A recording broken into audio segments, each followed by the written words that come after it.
Hi gang, this is Mike G from Mr. G TV, giving you an opportunity to see things that I see driving around Thailand. For what it's worth, what people think Thailand is and what it actually is from my experience are poles apart. You Google Thailand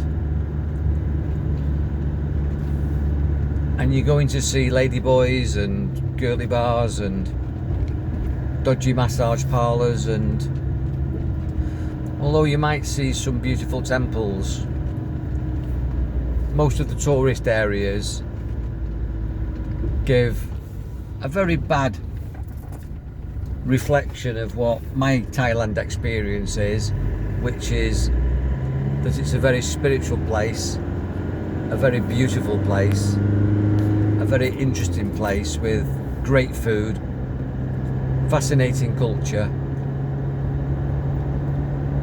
and actually tourist Thailand spoils Thailand. I think wherever Brits go or Westerners go, we wreck it.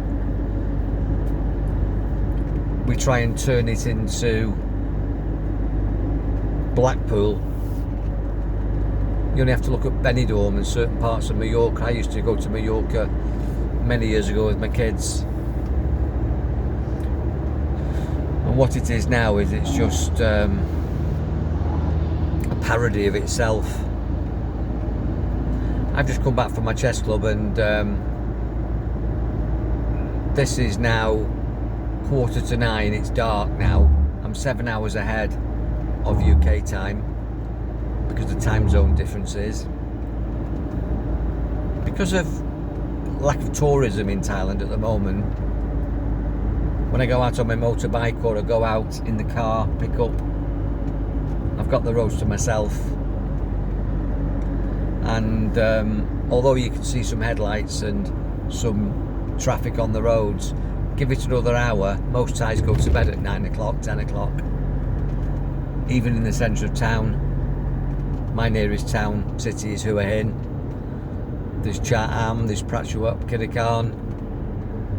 I live in an area right next to Hin Lek Phai, which is a beauty spot, and I'm even further south than that in a place called Nong Saw on the perimeter of the Thai National Park, a place called Ba La U, Elephant Country. And to me, I come into town for shopping. There's Macro, there's Big C, which is a bit like Morrison's. You've got Lotus, which is the old Tesco's. So I can get everything that I want, that I'm used to. There's Market Village in Hua Hin and Blueport that are amazing, but they're all very quiet at the moment. As I say, there's no tourists. Thais haven't got a lot of money, particularly at the moment, filming this in January 2022 with COVID restrictions. Generally speaking, this road, any time of the day or night, would be buzzing. And although, as I say, you can see some traffic, it's far from that. I drive round and I own the roads pretty much, whether I go out on my bike or whether or not I go out in my pickup. And granted, this is 9:15 on a Sunday evening, but it's normally far busier than this. There's 24-hour petrol stations on this road, which never used to be here when I first bought my land. And this road is twice as wide as it used to be because they've developed it and put lights on. The whole infrastructure of this side of Hua Hin, which is called Hin Lek Phai, as I say, has improved in anticipation of coping with the increased tourism as they build the railway from Bangkok to Hua Hin. But everything's just on hold at the moment.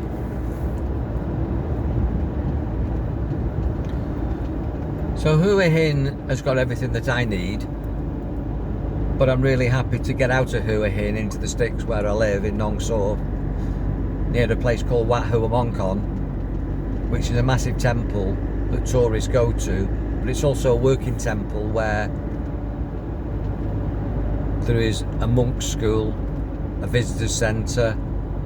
They do daily blessings, funerals, celebrations, all sorts of things. It's a wonderful place, and it's one of 3 that are in close proximity to where I live.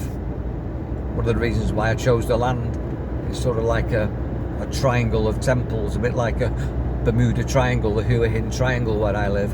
I'm just coming up on the left in a minute now is a 24-hour petrol station that's maybe 12 months old. It's a Shell garage.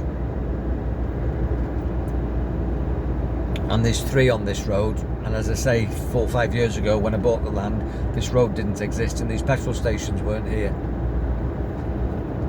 So when tourism does eventually return to Thailand, which hopefully it will in the next couple of years, as the borders open up again, as restrictions are dropped, God willing, this area is going to be a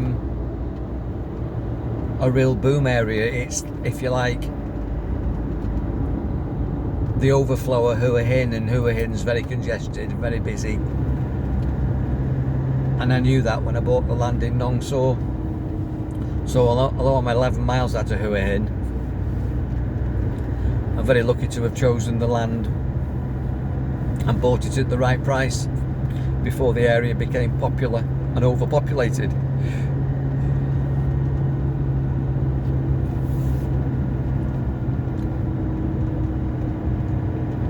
So all the signs on this road are predominantly in Thai, with small European lettering underneath. And we're coming up to a beautiful roundabout now, which possibly at night you won't see, but because this is the gateway to Nong So where I live, and there's this super tourist Wat, which is a temple, and people come from all over Thailand to honour the monk who is celebrated at this temple. There's a phenomenal bridge here, all in gold leaf and glitter and marble, and there's 2 Hanuman figures, that's the monkey god in statues, really like that. There's effigies of the monk that they're celebrating, and also Buddhas. So this is ahead of you now, you might just be able to see that archway there. Beautiful, beautiful. We'll go round this roundabout and then it'll go into darkness again as we go towards the traffic lights in the centre of my nearest village. So anybody that's thinking of coming to Thailand for a holiday, or maybe you're thinking of retiring in Thailand, there's pros and cons, but I think there's more pros than cons. You can certainly enjoy a good life here, cheaply, as long as you've got maybe a pension or a residual income. Very difficult to break into business here. Lots of people come here and think I'll run a bar or a coffee shop. It's not easy. You don't make a lot of money. Lots of regulations. But if you're doing it as a lifestyle, then you would have a very good lifestyle. But you're not going to come here and make a killing. You've got to come here and be pretty secure before you take that leap of faith, which is the situation I was in.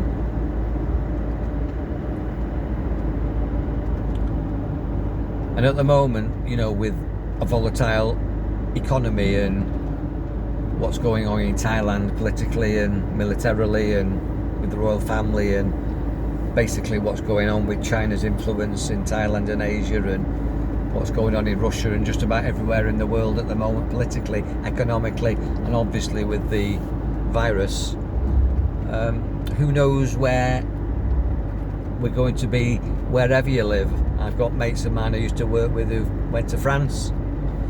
I know people who've invested in villas in Spain and have really regretted that. I don't regret my choice to have my experience in Thailand.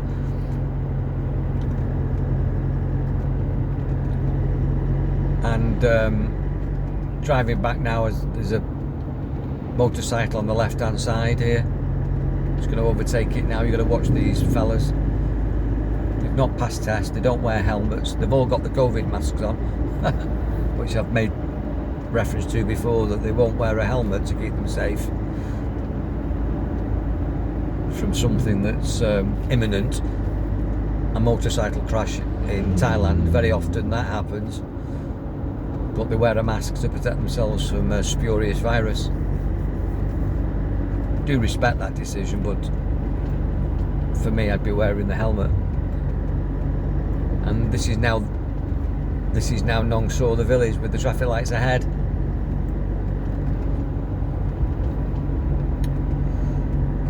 So there's still some street vendors out. It tends to shut down around about 9 o'clock. Street food left and right. And although the lights are on stop, I can turn left. There's a bit like America, if it's free to turn left, you can turn left, even on a red light. At that traffic lights that I've just come through now, there is 2 supermarkets, a 7-Eleven, street market during the day, food markets and street food at night. There's no banks, but there is a post office, and you can get pretty much everything that you need basics wise. And there's a lot of farmers markets around here and a lot of craft markets as well, so you're never short of being able to get what you want. And I'm now from that traffic light around about 5, 6, 7 minutes from my house. Big wagon coming down now up that road ahead of you, and I'm turning right now. That was where the Wat is, the temple, and this goes dark now, so there's not a lot of value in sightseeing here at night, although you'll see what's in my headlights. But from the minute I leave this tarmac and this dotted road, we get onto clay roads. And when I bought the land in 2015,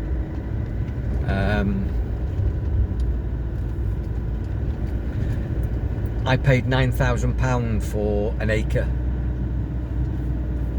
and I actually bought 6 acres, and I built on 5 acres.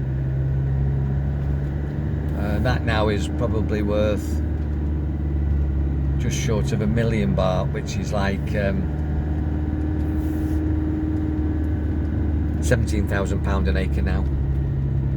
So I bought at the right time and built at the right time. And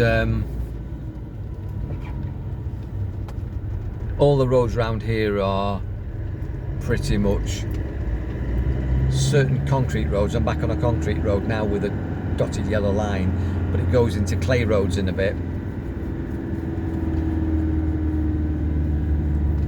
And I like living in this sort of area because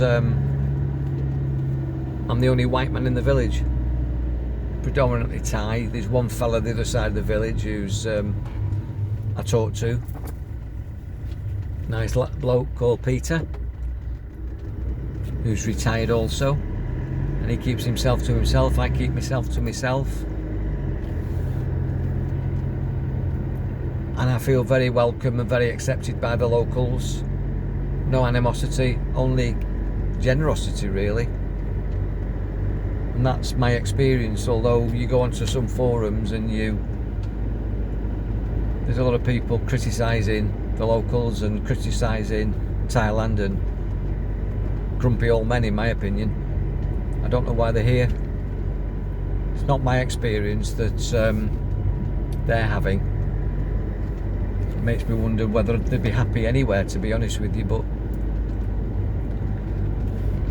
I think if you're considering coming to Thailand to live or to holiday, come with an open mind and come with a non-judgmental mind. It's like going back in time, even though there's high technology here. There's also a lot of very nice traditional basics as well, and it's the nice traditional basics that I really enjoy. Pack of dogs ahead of me now. Look at these dogs, they don't move for anybody. Just had to beat me horn. They're not streetwise, these dogs. They own the streets.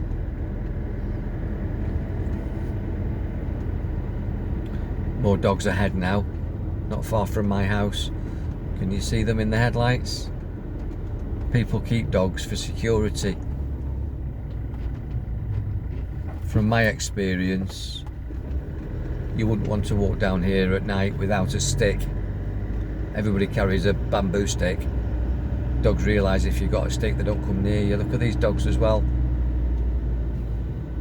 Can you see them? That one in the road never budged an inch. I'm a Manchester lad who lived the last 30 years of my life before I moved to Thailand in North Wales, and any dogs on the road there, they know to get out the way of a car. Here they don't think the same. Very passive, very laid back. And as you can see, the jungle is closing in on me on this route. Turn right at this junction and my house is up on the right within 300 yards. Pineapple farms, rubber trees, banana trees, parrots, monkeys, wild boar, goats. This is Thailand to me. Not the girly bars that you see on the walking streets in tourist Thailand. But that's like saying that Soho represents London. It doesn't. And neither does the red light district represent Amsterdam. And there's one girly bar road in Hua Hin, and I've been down there a couple of times in 4 years just to show friends and people that come and stay with me, because everybody wants to see it, but it really doesn't represent any part of my life and any part of anybody's life that lives here. It's all for tourists. So here we are at my house. Keep smiling, everybody. I just thought I'd let you see what I see as I'm driving around at night. Take care, God bless, be powerful, enjoy your mind, and wherever you live in the world, make the most of it, because every day's a gift.